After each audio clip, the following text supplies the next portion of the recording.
Hi, everyone. Welcome to the Billy Wilder Theater. I'm Claudia Bester. I'm the Director of Public Programs here at the Hammer Museum, and I'm absolutely delighted to welcome you all to today's talk by the brilliant art historian John Walsh.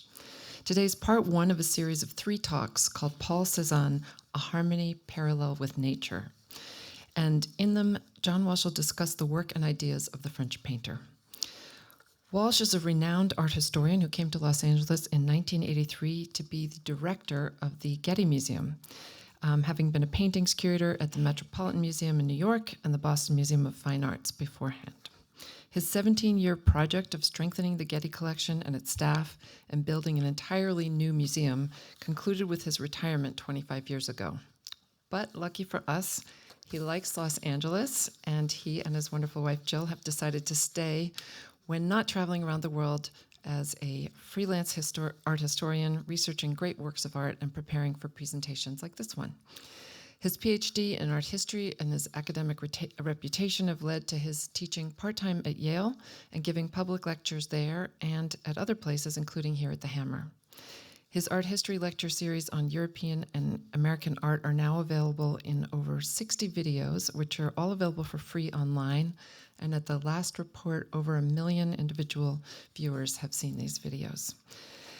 This series on Paul Cézanne begins today with Cézanne and the Impressionists, in which we'll hear about Cézanne's Provençal beginnings and his invention of techniques to make Impressionism into something, quote, solid and durable. In 2 weeks, on Sunday, March 9th, Walsh will continue the series with a talk about Cézanne's midlife embrace of his native landscape, his distinctive inventions in still life, and his unconventional portraits. So I'd like to invite you all to come back for that talk, which will be followed by part 3 on March 23rd. After today's talk, Walsh will take audience questions. Oh, no, I'm sorry, that is not true. We're not going to have audience questions here in the theater.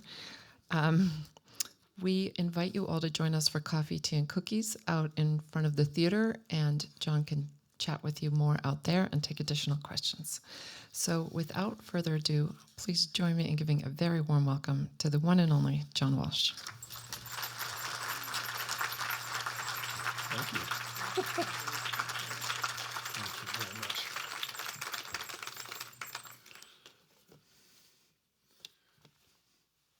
Claudia, thank you. I'm glad to be back on the stage, and I'm glad to be with all of you. I hope these 3 lectures can be a helpful introduction to Cézanne or a refresher, whichever one it is, and that we can all form a better idea about what in the world Cézanne meant when he said that he wanted to make art that would be a harmony parallel with nature.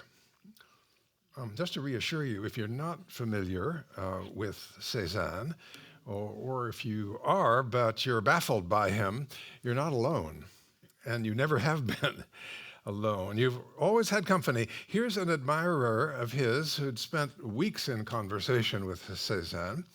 He said, Cézanne was a person who, at the same time, was unknown and famous, having only rare contacts with the public, considered an influence, but having only being only known to some, determined to live in isolation, disappearing abruptly before the eyes of his intimates. And here's a younger contemporary of his who'd made a project of talking to people about him.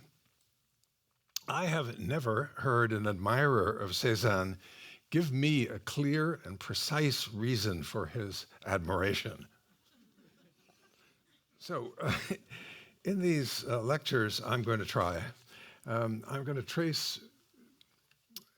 Cézanne's career of almost 50 years, looking at his 3 main subjects: figures, landscapes, and still life.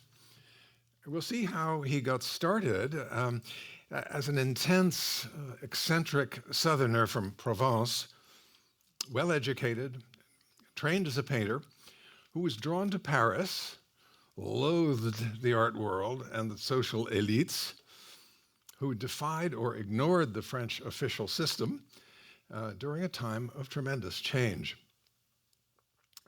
We'll see how he was drawn to Impressionism, how he learned what he needed from it and left the Parisian mainstream and stayed out of it for 30 years. And how he gradually developed his own inimitable, original ways of rendering the world as he saw it, with oil paint and watercolor, of landscapes, portraits, and still life. And more important to him, we'll see how he rendered his own sensations. Threaded through these talks will be the work of artists who shed light on Cézanne. I'm going to pay particular attention to paintings by Cézanne in this country that are relatively easy for you to go and see in the original. Well, let's start here with a small picture of a very modest subject. Let's just look at it for a moment. Just let your eyes move around. Take it in. I'll be quiet for a minute.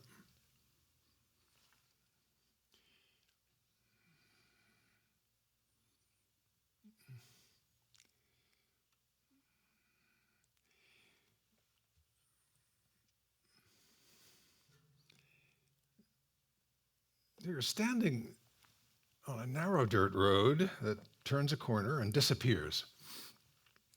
At the right, there's the end of a building with a plastered wall in bad shape.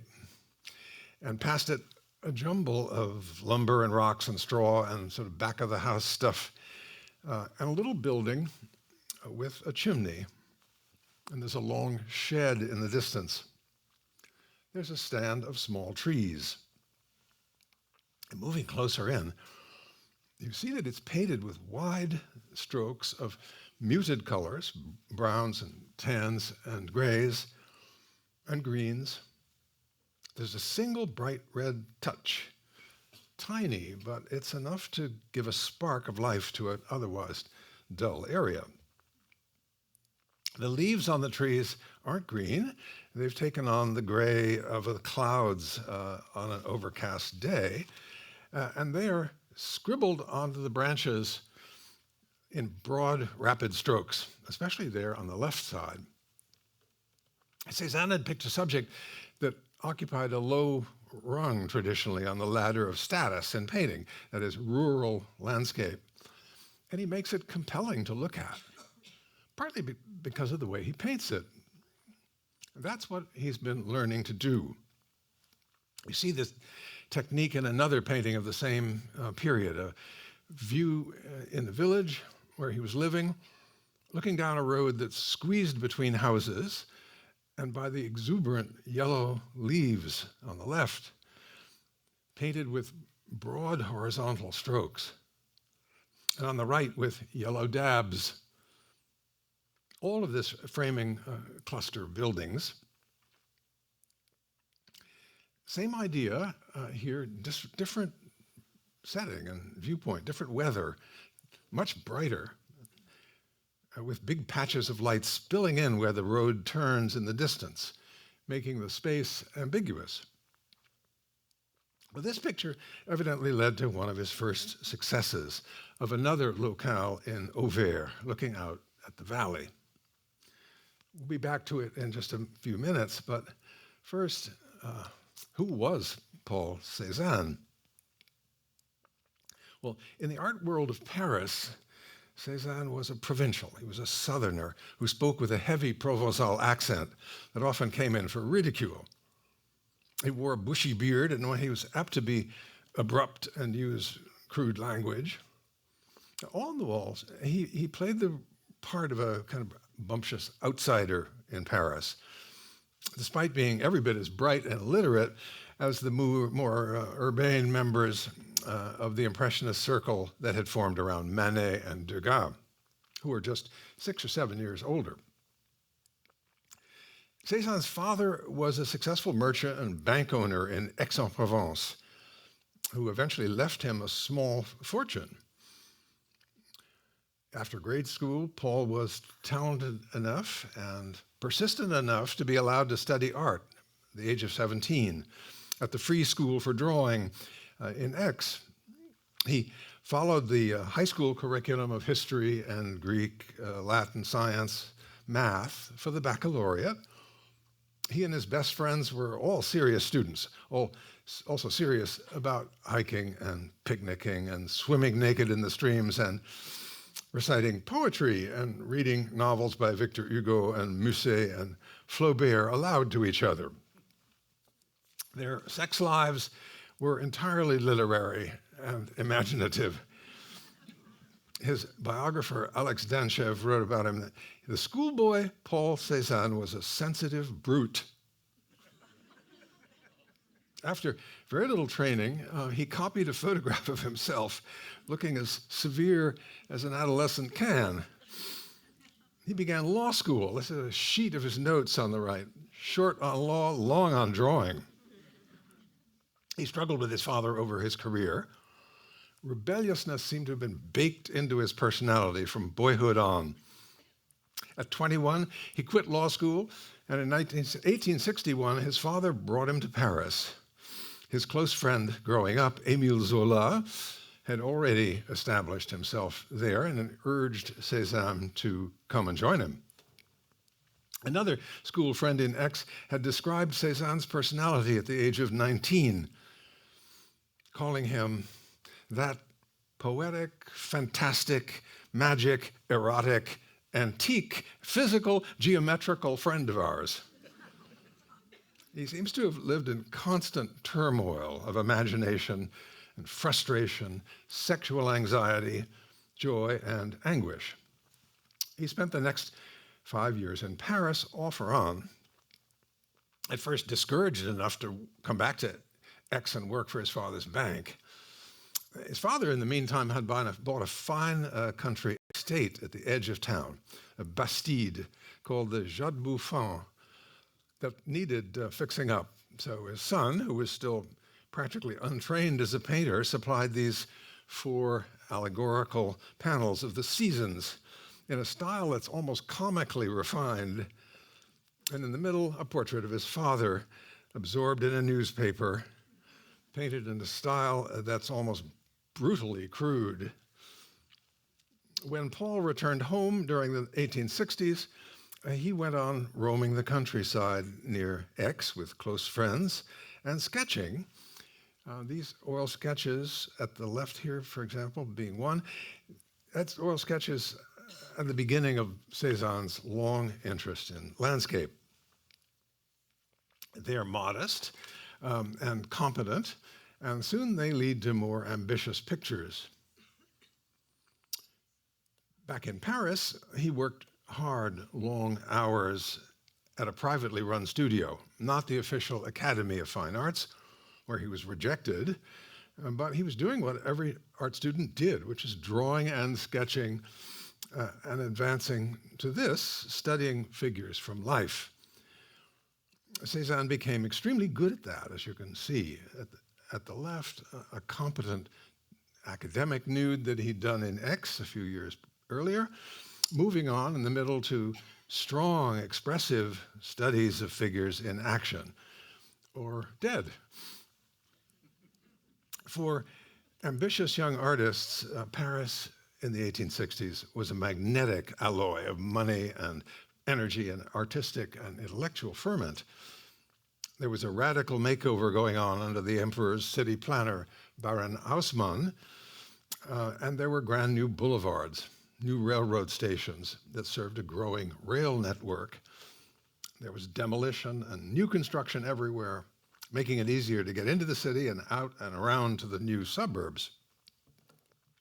Some artists and writers might feel nostalgia for the old Paris, like Victor Hugo and others, but it was the modern life of the upwardly mobile, the amusements of the moneyed elite that became the themes of new art and architecture in the 1860s and 70s.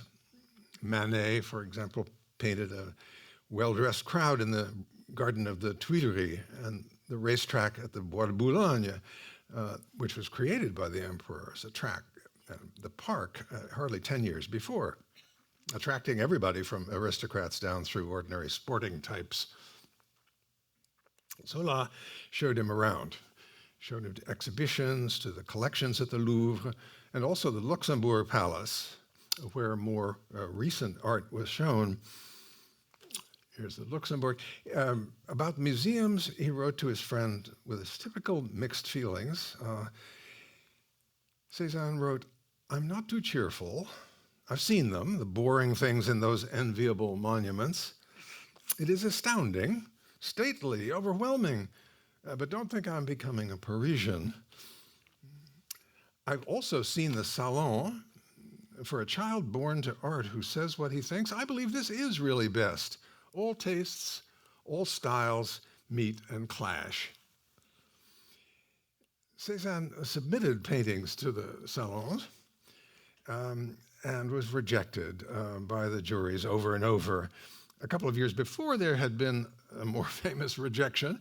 The Salon jury rejected this painting in 1863, painting by Manet, a painting that broke unwritten rules of decorum, even though it paraphrases Titian and Raphael. Manet's young nude model partying with men in contemporary costumes was thought to be offensive enough to be rejected.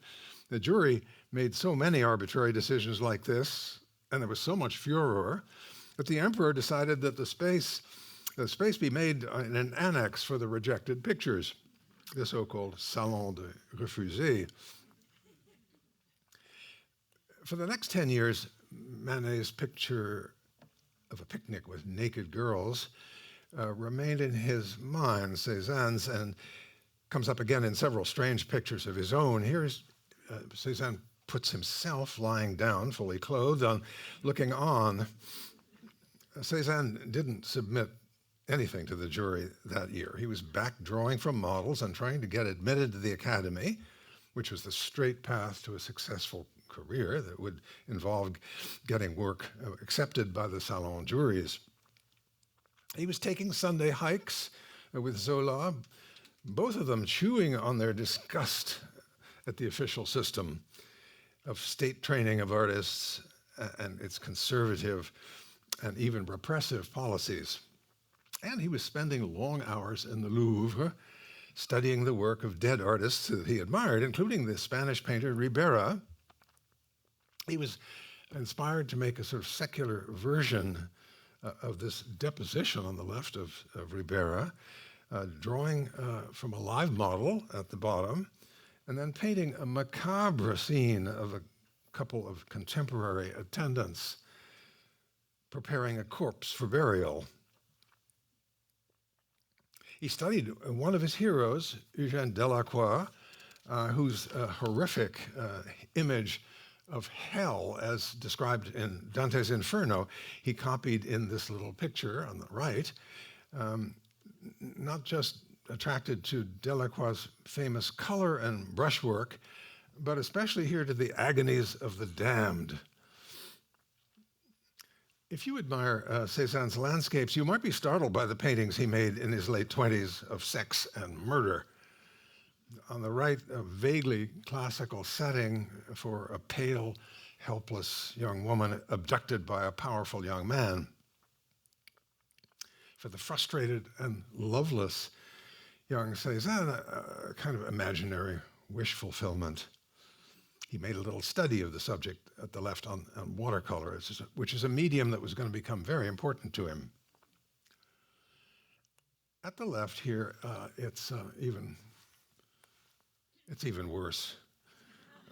Against a stormy background in a lurid light, a woman holds a younger woman down as she's being stabbed by a male accomplice. This isn't only any particular lurid crime story that we can identify. It's fluently painted, though, in the manner of an oil sketch, but big enough to be intended for sale and exhibition, like the abduction on the right. And this one is even bigger. It's a canvas that he might have submitted to the Salon jury of 1867, would certainly have been refused. The little one is his preliminary sketch, again, watercolor, the size of a postcard that I've blown up to give you an idea and a sense of the furious energy and color. It's derived both from a wedding feast by Veronese in the Louvre, but Cézanne's subject is instead the banquet of the blaspheming Old Testament king Nebuchadnezzar, described by Gustave Flaubert in his novel The Temptation of St. Anthony. Cézanne imagined it as an orgy with drinking and wild athletic fornicating. My teacher, Theodore Reff, wrote about these so-called black pictures by Cézanne. Throughout the 1860s, Reff wrote, when other advanced artists in Paris were transforming realism into an increasingly lyrical means of rendering fugitive natural phenomena of the seasons and the weather and purely pleasurable aspects of modern urban life, Cézanne transposed directly onto the canvas his blackest moods and most violent impulses. Now, while we're on the subject, Manet had made another scandal at the Salon of 1865 by exhibiting a well-known artist model presenting herself as a courtesan, looking at us, unashamed, like Venus by an old master in the Louvre, with a maid bringing flowers from an admirer or a client. Cézanne's late adolescent fantasies of women, whether amateur or professional, available or much too available, they can take the form of jokes.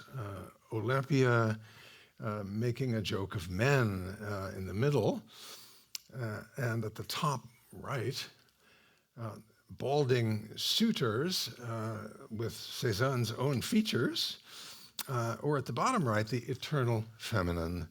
That is an allegory of women eternally adored by men of every class and rank, bishops to generals to painters, all bringing tribute, all helpless fools. In the 1860s, Cézanne made landscapes, and he was good at it. They were solid and competent, but not advanced, let alone a rival for Monet and Pissarro and a few others of the Impressionist circle who made it a specialty. We're going to return to landscape in just a few minutes. But here is Cézanne again at about 26, with a wary, defiant expression. He's draped his shoulders with a white cloth, which I think is meant to remind us of the broad collars of men in 17th century paintings by Velázquez and Frans Hals. It goes well with his big new beard and his massive balding head. His painting technique is hardly old master, but it is fiercely original, defiantly so. He didn't brush the paint on, but he scraped it on with a palette knife. It's a declaration of independence from doubting critics, from the politesse of the Paris art world, and from his father too, I think. He recruited an uncle of his back in Aix to model for various character types and expressions that Cézanne invented for him. We have about 10 of these studies. He got more confident with the palette knife. This is one of several in the Met that invite you to look up close, and if you do, you will see how he loaded up the spatula with several colors for the face, flesh tones. You'll see the slabs of lead white for the cowl. He swipes on light pink for the highlights in the face, and how he makes the forehead contract using a sort of serpentine trench. He made up a name for this rough style of his, couillard. We would say ballsy. Cézanne's hero at this point, in the previous generation, was also a master of rough, abrupt painting. That was Gustave Courbet, the man there at the far right, who had crashed through social and artistic barriers to present this painting, 22 feet wide, at the Salon of 1850. He was a contentious personality who had also come to Paris from far away, not from Aix, but from Ornans, way east, near the Swiss border.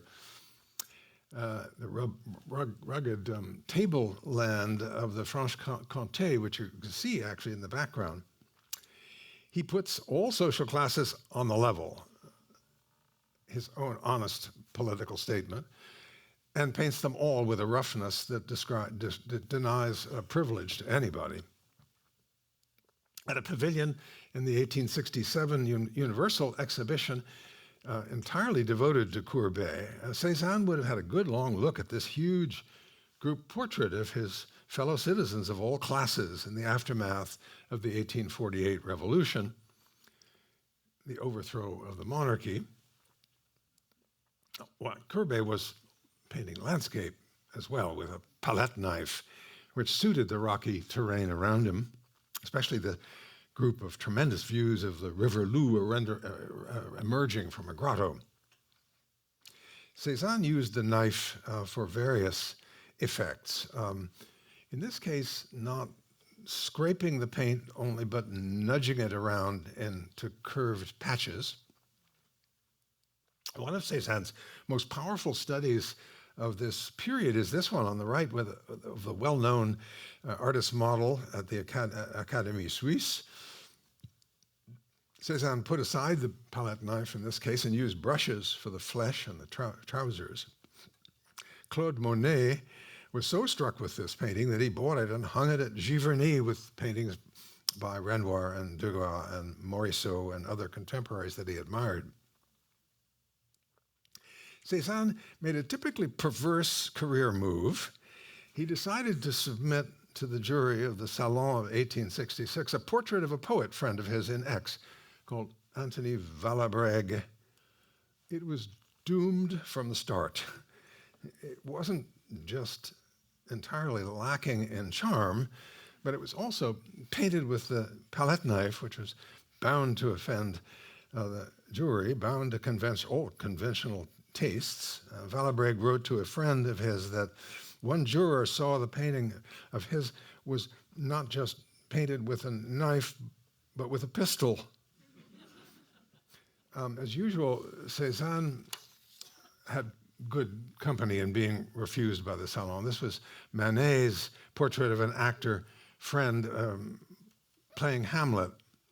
Manet had scandalized the juries, as you have seen, for the last couple of years, for what they judged were prurient subjects and slapdash techniques.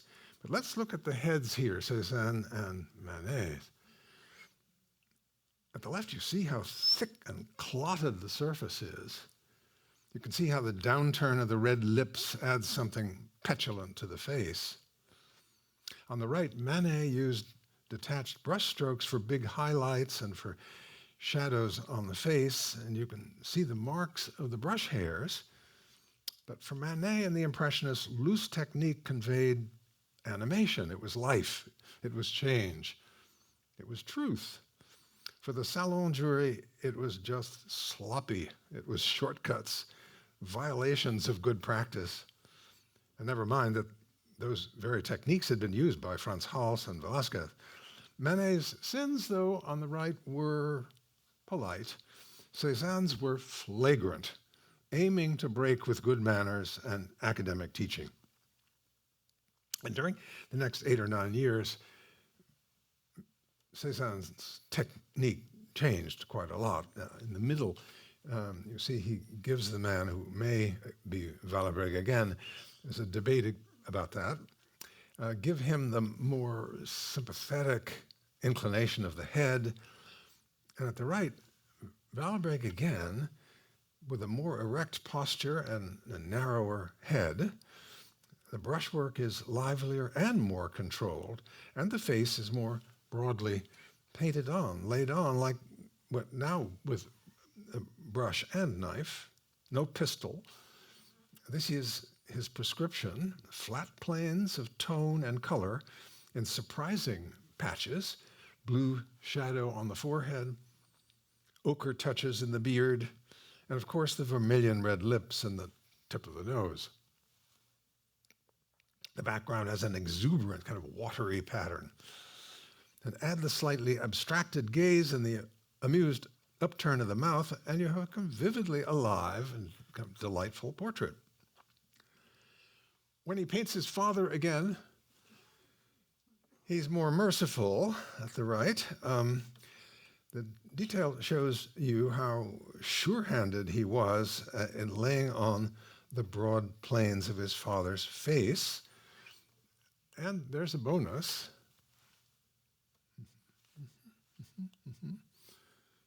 Yeah, there's a bonus here, which is over his head, a still life with raggedy edges visible, probably still wet, and almost certainly not chosen by Dad. The picture itself survived. It's back in Cézanne's hometown of Aix, and it's a dazzling little demonstration of Cézanne's new style.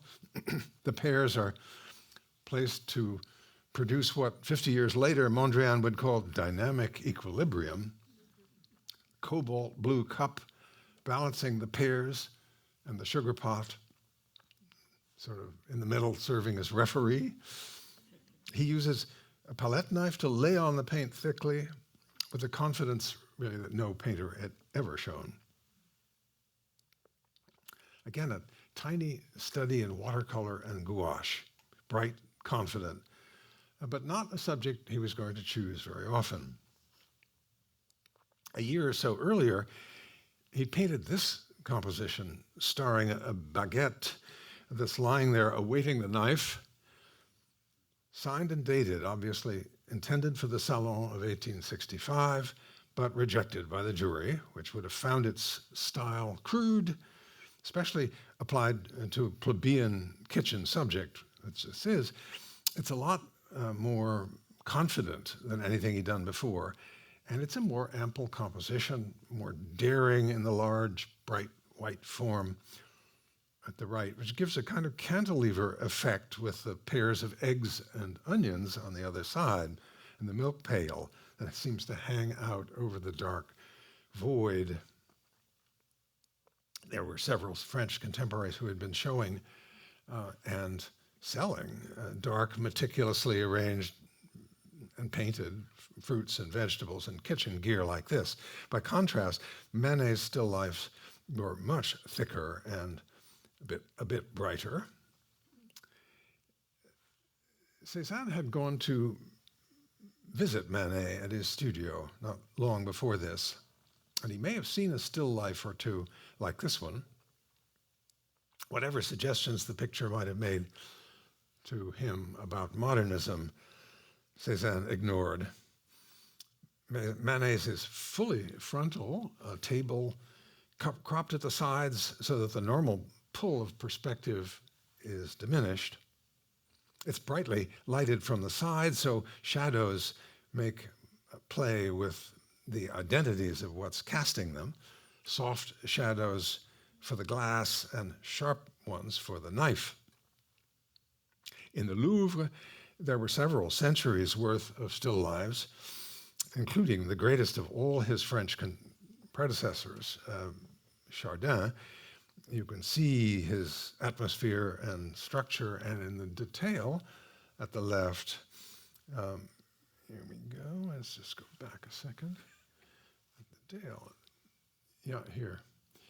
At the left, you can see how beautifully these objects are modeled. It's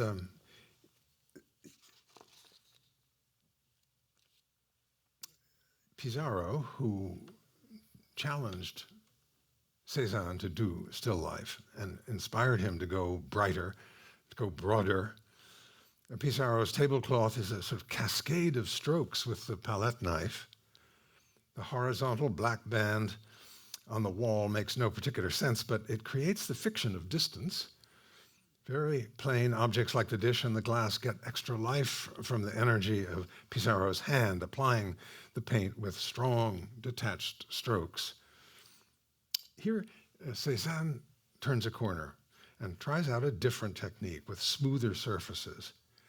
Now, Manet was the model for the brightness and the layout, but Manet's elegant food and upper-class damask are not the plainer things that Cézanne has to offer.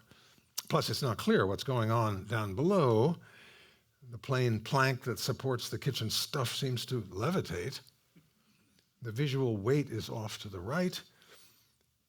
The crockery, and again, the pairs of eggs and onions, counterbalanced way to the left by the lone apple, yellow and red, that's strayed away but gets our attention. Nothing Cézanne had done before this prepares you for the still life he made for Émile Zola about the time he served best man in Zola's wedding. It's not large, but it is grand. The table carries a heavy linen cloth folded into big vertical slabs like concrete with formwork repeated by the rows of indentations. Now on it there's a grotesquely beautiful conch shell that dwarfs the cup and the lemon next to it, and a silver vase that opens up like a flower.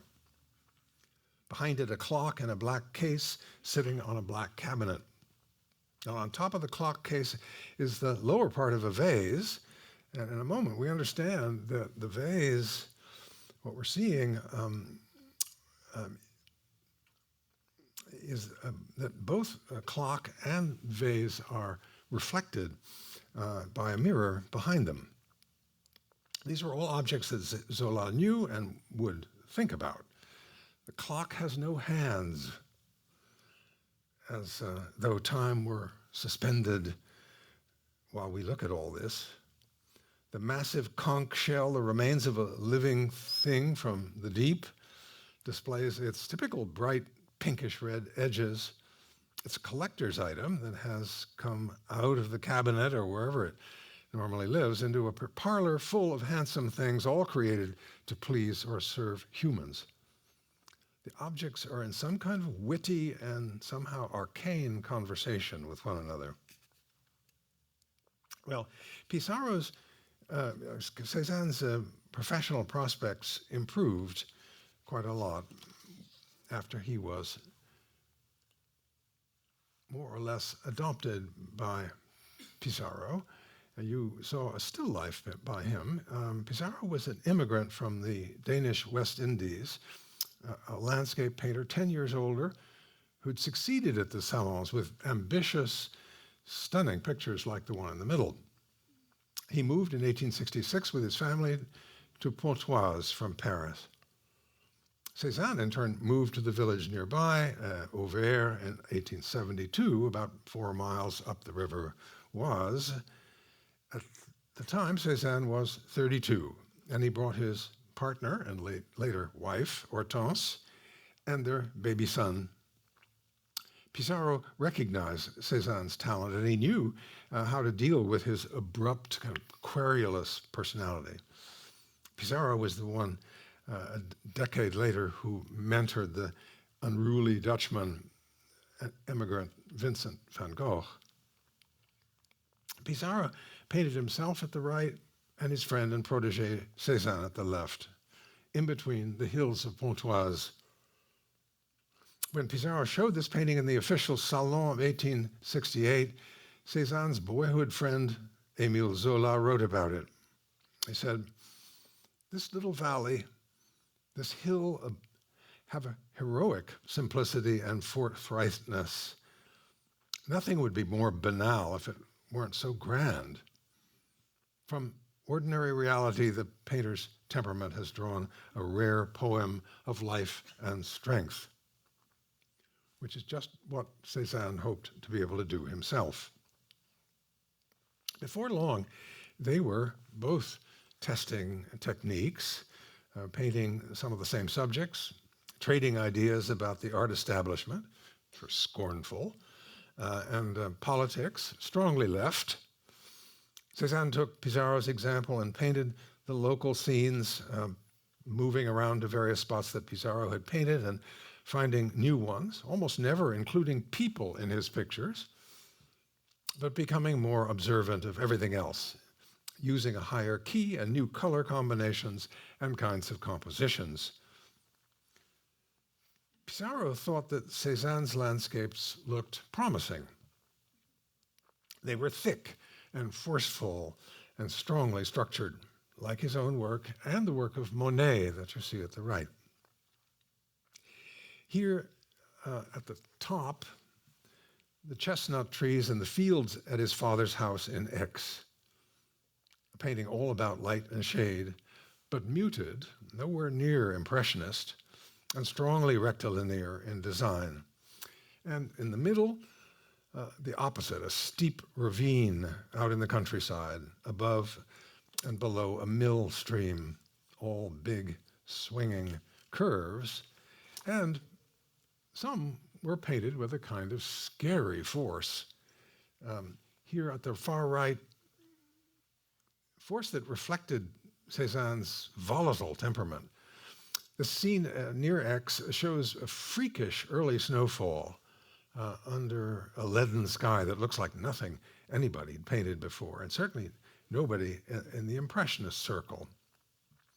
When Pissarro had painted new snow on level ground, he filled the picture with mild light. Cézanne's light and picture is ominous, threatening even. Pissarro thought Cézanne had better lighten up, literally, and learn to paint out of doors and finish pictures there and then on the spot, not back in the studio. And so under the wing of Pissarro, Cézanne became a plein air painter, which is where we started today, with Cézanne loosening and brightening his technique as he explored the villages and the countryside with the encouragement of Pissarro. Cézanne seems to have been a quick learner. This is a picture on the left, one of the most delicious applications of Impressionist techniques by anybody. Effortless, it seems, lush, completely pleasing, without a hint of the dark, laborious side of the Cézanne we knew. His conversion seems almost too simple, but not for long. The high point of this period of discovery and growth for Cézanne is this painting, one of the pictures he chose to include in the exhibition in Paris of 1874, organized by the independent artists, soon to be called the Impressionists. Again, a narrow road or path twists down between the houses and disappears. The geometry is even more complicated. Now he's used the paint differently. He's scraped it on with a palette knife in places. And then having built it up, he's used brushes to create a kind of pebbly, light-catching surface to get the crumbly textures of the plaster and the tree bark. There's not much shadow anywhere you look. There is a delicious view down to the village with bits of red, you see, and out to the valley of the Oise River. What we've seen are the first steps that Cézanne took in becoming an Impressionist, testing techniques to render his own way of seeing and feeling and rendering form, what he called his sensations. Pissarro's compositions are sometimes daring, and Cézanne's often more than that. Since most of the pictures aren't dated, it's seldom sure which of the two took the lead. But here, Pissarro at the left invents a sort of side hill view from a climbing path back towards some houses. He contrasts the opaque mass at the right side with an airy view at the left, through to the houses beyond. Cézanne's view at the right is abrupt. We look from under an overhanging branch right down on a cluster of houses. The walls and the roofs and the field are foreshortened in steep perspective and composed like puzzle pieces, needing some work to reassemble, if you insist on trying, that is. And here, Cézanne paints the big view of Ophir from above, the kind of composition that Pissarro had specialized in. He, though, usually framed the view with trees on either side. Here, it's a delightful crowding, Cézanne's, of little buildings nestled together, nuzzling each other, fairly contained on the left by the hill, where he paints trees and shrubs with big sweeping strokes, as unruly as the town is orderly. Look at the corner here at the left, a mass of eccentric slashing brushstrokes. And among the mild colors, you can spot some touches of bright vermilion. This back and forth of Cézanne and Pissarro in the 1870s was the subject of an exhibition 20 years ago, and some original writing by Joachim Pissarro, who was the artist's great-grandson. There were a lot of really fascinating pairings in this show. But as to who was leading and who was following, it seems that neither of them did, or either of them did at different times. Here, for instance, is Pissarro's motif of a road turning is elaborated by Cézanne on the right 5 or 6 years later, and the road that curves all the way around and disappears, presumably borders the jumble of buildings at the right, where the cubes and pyramids don't seem to be playing by the same rules as the other buildings, let alone with the curved road. No doors, only a few windows, no people, trees and scraggly. Shrubs are weedy and scraggly. This idea of coincidence of hard-edged geometry versus what comes naturally to nature, curves, irregularity, struggle, was one that Cézanne was going to use all his life. Here he makes the viewer seem to be entering an empty farmyard, but between walls. Cézanne crops the view to make it strange, to change the psychology of the experience, which feels almost cinematic to us. It introduces unease, even discomfort. And of course, it asserts that the artist is always in charge of what we see and how we see it. It's a foretaste even of some compositions, some suspenseful compositions he makes in a rock quarry 20 years later. You'll see them in the next lecture. Here's Pissarro again.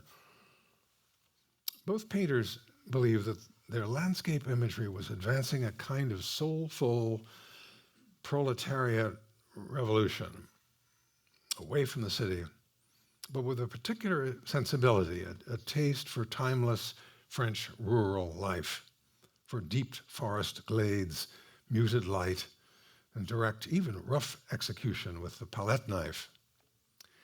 You can see how Pissarro scrapes in the trunks, and also you can also see the bright impressionist patches on the bridge reflected in the water.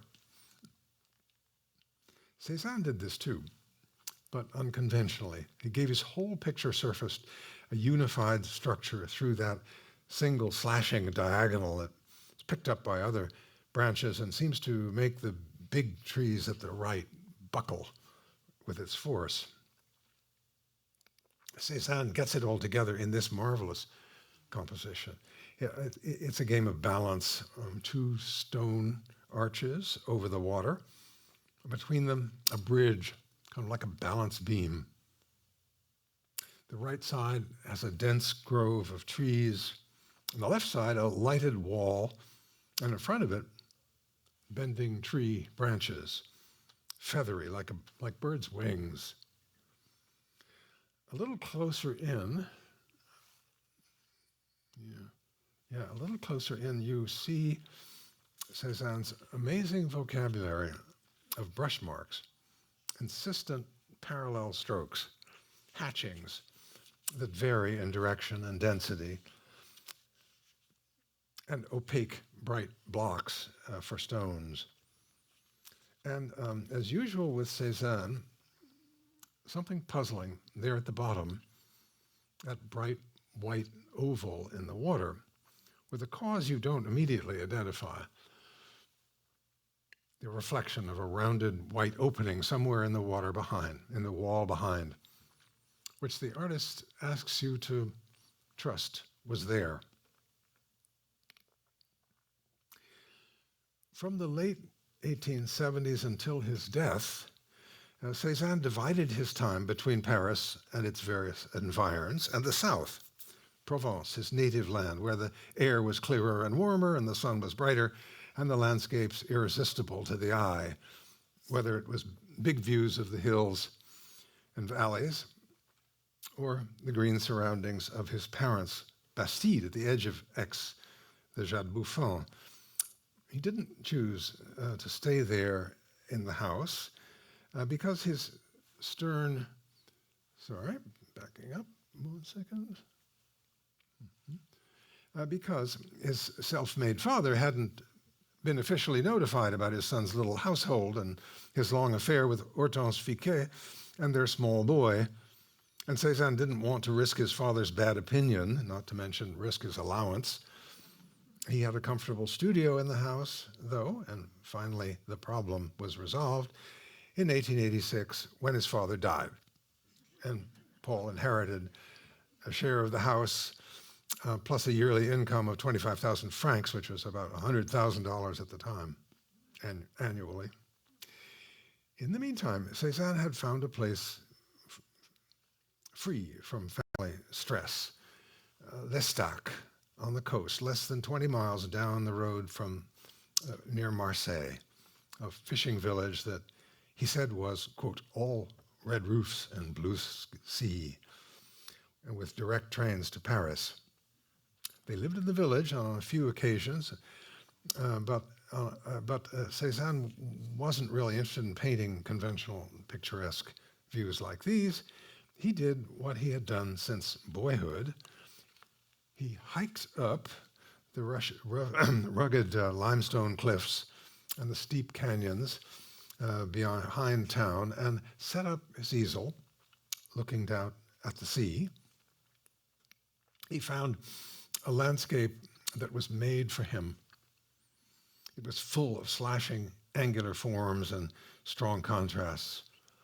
Here he's been composing a picture like the ones he had made in Auvers, with a steep road twisting down and into a jumble of roofs and trees and out to the utterly calm Mediterranean. He's used the parallel diagonal strokes that you've just been seeing.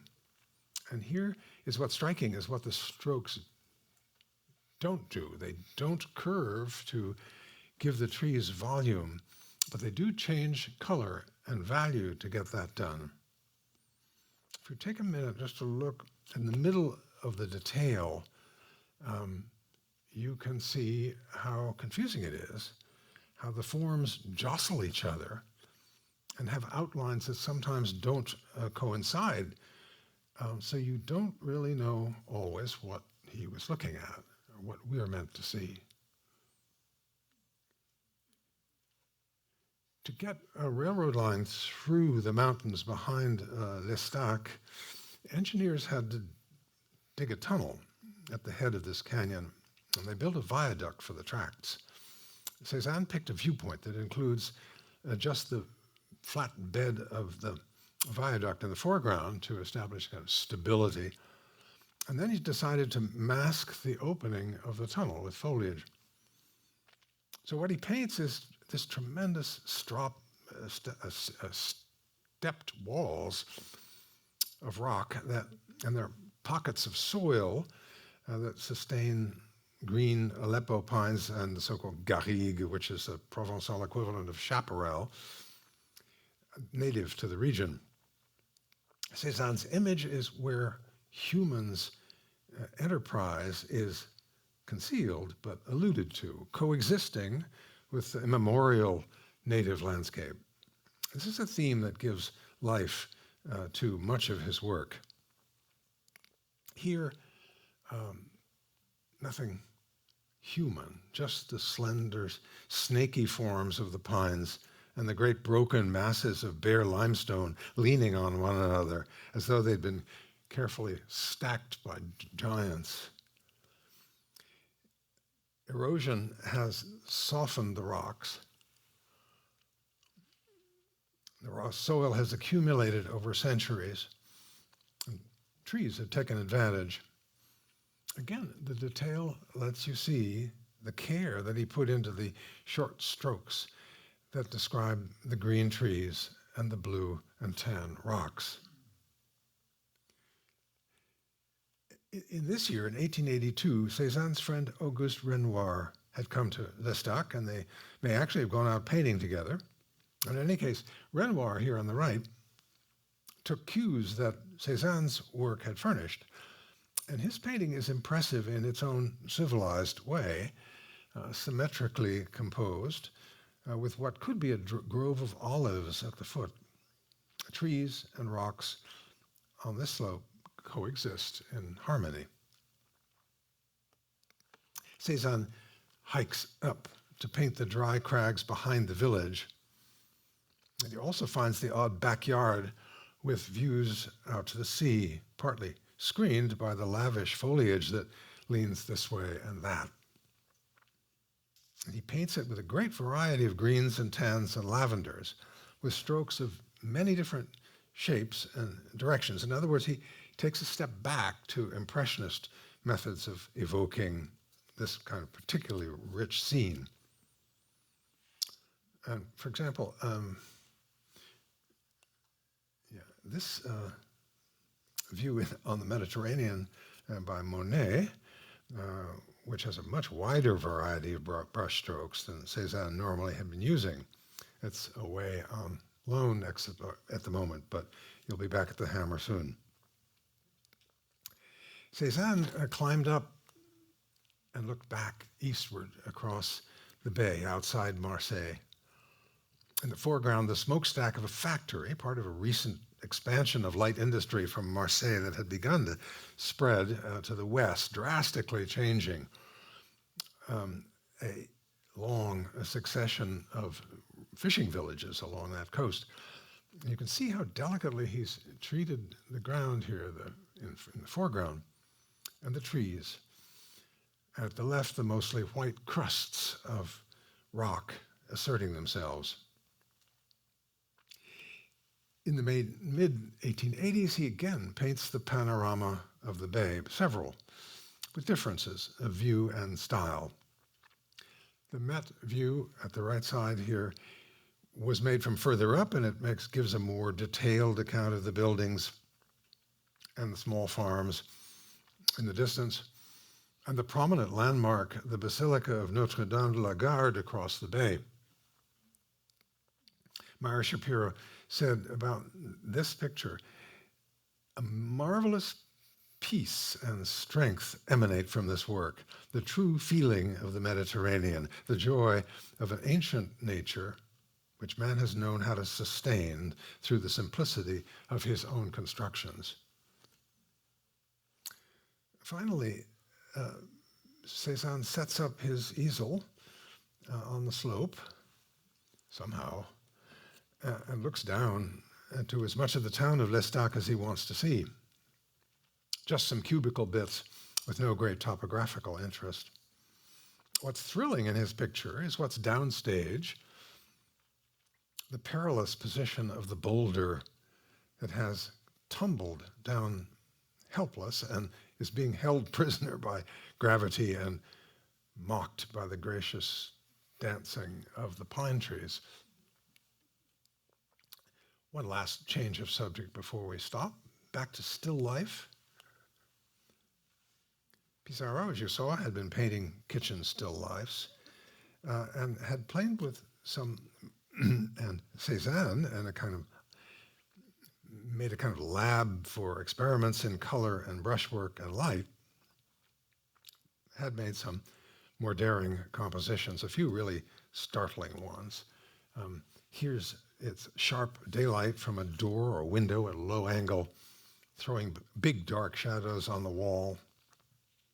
The objects are bright and solid and strongly saturated. Colors are there too. And Pissarro's example probably helped tone down and civilize Cézanne's inventory of everyday kitchen objects. The balance here is delicate for Pissarro. The picture is just a little off-center, balanced by the glass of dark wine, and the knife does its traditional work of emphasizing perspective. The apples form a tricky pyramid and display splashes of yellow. Apples, in fact, became Cézanne's first love, the challenge close to obsession. He once said, "I shall astonish Paris with an apple." He painted them over and over, singly and in groups and in piles. He rounded up many types of apples, plain red, variegated yellow, green. They joined the various dishes and bowls and bottles and jars and cups, like members of a rep company on stage, the tabletop. And he is director and set designer, arranged and rearranged. In the picture at the left, we know the locale from the wallpaper, which was in the apartment that he and Hortense rented in Paris from 76 to 79 after their stay in Auvers. The wallpaper and the floral tablecloth set the scene in their dining room rather than the kitchen. The surprising thing is the steep tilt of the table underneath this stuff. Cézanne's colors have gotten milder and subtler. At the right, more apples and a big decorative wall panel evidently painted by Cézanne himself. These apples are even more thickly painted in front of their little snowy mountain of napkin. Cézanne once explained his fascination with painting fruits. He said they love having their portraits done. They sit there and as if demanding pardon for changing color. They come to you in all their perfume, speaking of the fields they have left, the rain that has nourished them, the sunrises they have seen.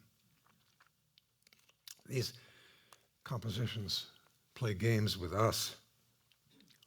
Here the straw-bottom flask faces off against an even bigger container, the heavy jar at the right, refereed in the middle by a pure glass of water. At the right, across a sharp, dark divide, a single bright red fruit is cut by the frame. The expanse of white linen supporting all this is roughly laid on in thick white and gray. He uses brushes and palette knife to push the paint over the top and around the fruit. Look at the glass neck of the flask, those broad stripes and swipes of the brush with gray for the highlights, fat ochre paint for the straw, and for the reddish fruit in the middle, an amazing patchwork of squares and trapezoids.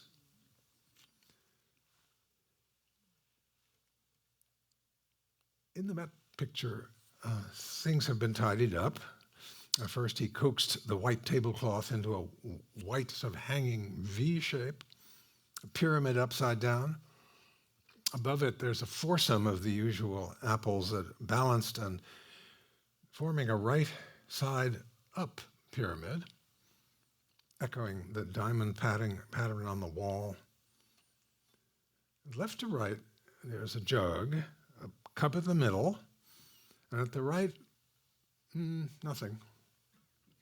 There's no corresponding third form, but the balancing act is performed instead by colors, surprise colors, plum, and a striking other violet form that I haven't identified. For reasons not recorded, Cézanne did a couple of still lifes in more upper-class settings, not kitchens.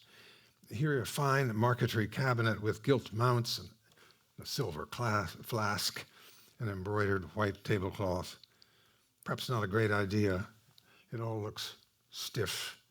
The details are finicky everywhere. The fruit dry, except for a few.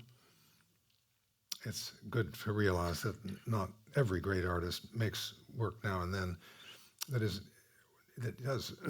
not a surprise to learn that every great artist does sometimes make work that isn't up to his own standard. Here's the opposite extreme. It's just 8 apples in a little painting arranged on a chair seat, each one poised a little differently. The skins are green or red, each painted with relatively large parallel strokes in yellow and red. Quoting Caitlin Haskell, who wrote for an exhibition in Chicago a couple of years ago, he said, it's like removing a lens that brought the painted image into focus. Cézanne's low-resolution pictures allow for a surplus of paint, which overtly directs attention to itself. This is a moment to look sideways for a moment at the competition. His friend Monet, Claude Monet has a sense of humor too. He has 2 squads of apples, big and little, separated in the middle by a little bunch of pale grapes. That mass of other fruits in the basket is positioned like onlookers in a grandstand. He paints his apples differently from Cézanne's too, with a careful attention to fine gradations of color, green, yellow, red. You can see how radically different Monet's are. They have a pebbly texture, like Monet's other fruits.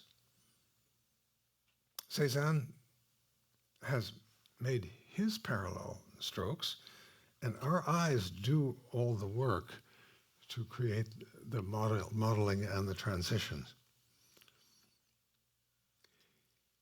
What's rare is that he's given also the chair seat its own short curved strokes in ochre and blue, which surround the apples and seem to shiver in response to them. None of this would you see in real life, of course. This effect, this shivering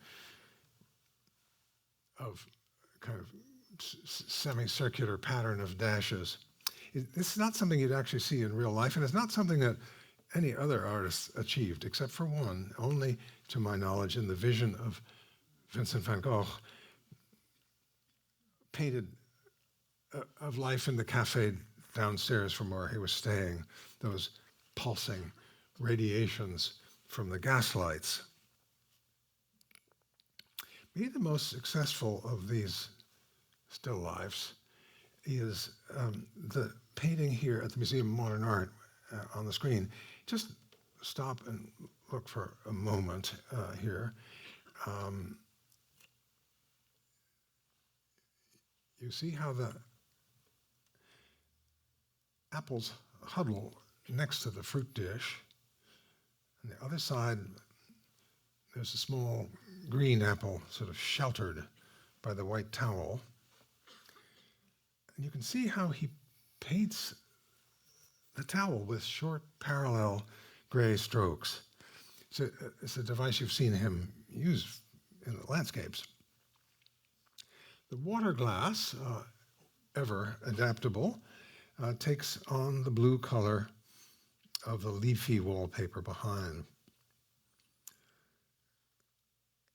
A composition that might be overloaded on its left side, whoopsie, is pulled into balance on the right side by the cloth that spills off the tabletop and is reinforced by the officious knife and the vivid specimen at the far right, which is the brightest thing on the table. On a bigger canvas, the apples seem to have spilled out of a basket, and there's a whole new menu at the upper, a new menu item, I should say, at the upper right, which is that tidy stack of financier cakes that adds a new construction to the mix. The upturned basket, whose means of support Cézanne points out by revealing the brick that holds it up. Okay, but if you think he's painting a credible structure, then try to figure out what the top of the table might be resting on. The towel suggests some sort of bi-level setup of the artist, but that's made doubtful by the juncture of the two levels. Where is that? The artist is asserting his ability to be inconsistent, which he does often in landscapes. At this point, we're just a few years from the last phase of Cézanne's amazing, extravagant compositions, like this one, where the furniture and the objects perform impossible feats. How could that basket be sitting on that little table? And what's the leg of at the right there, the far right, what is the leg that casts a little shadow? What is that doing? Is it a ladder? Is it an easel?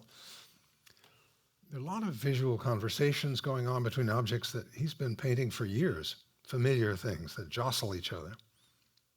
But the artist brings into harmony by suspending the laws of geometry and gravity and perspective.